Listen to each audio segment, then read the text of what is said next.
Sharks recap game 79 as San Jose falls 4-2 to the Edmonton Oilers. A loss is a loss, but I'll be honest, I'm glad the Sharks somehow managed to survive that game, considering the circumstances. San Jose, of course, barely were able to field 6 defensemen.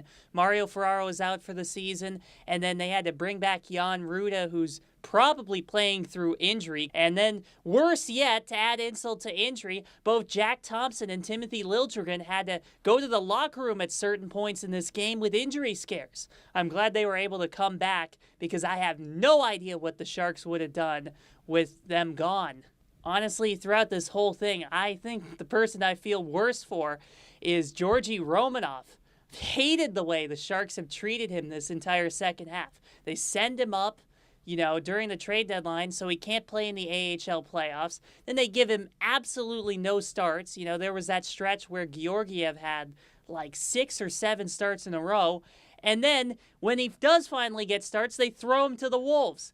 I know that this is the Oilers, Hospital Oilers, but still, if Connor McDavid is on that team, so he's got to deal with some sort of ambush, and especially with this defense, I will say the Sharks played more competitively than I thought they would. I thought we were in for another one of those 9-2 drubbings that Edmonton gave us last year. So I will give credit to one part that I didn't think I would give credit to, and that's the fourth line, at least the bottom 6 in the depth. I'm talking about Ty Dellandrea, Carl Grundstrom, Nikolai Kovalenko, and yes, even Barclay Goodrow. I know that the Sharks have put a lot of effort into bolstering their depth, especially the last offseason. And I think these last few games have kind of shown that it's been worth it because these games have been competitive and the Sharks have been able to stay in them. And that's really due to the compete on these two bottom lines. They haven't been absolutely cooked off the ice, which, the bottom 6 lines of Sharks past have been. So I'll give credit to them, and I do think a handful of them will stay here next year. Lastly, Will Smith scored again.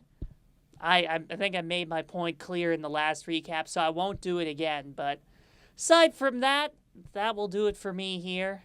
I really like this setup. I'm going to see if I can try to do this again at some point. But if you have any thoughts on the Sharks, there's only 3 games to go. That's crazy to believe. Let me know, and I will see you next time.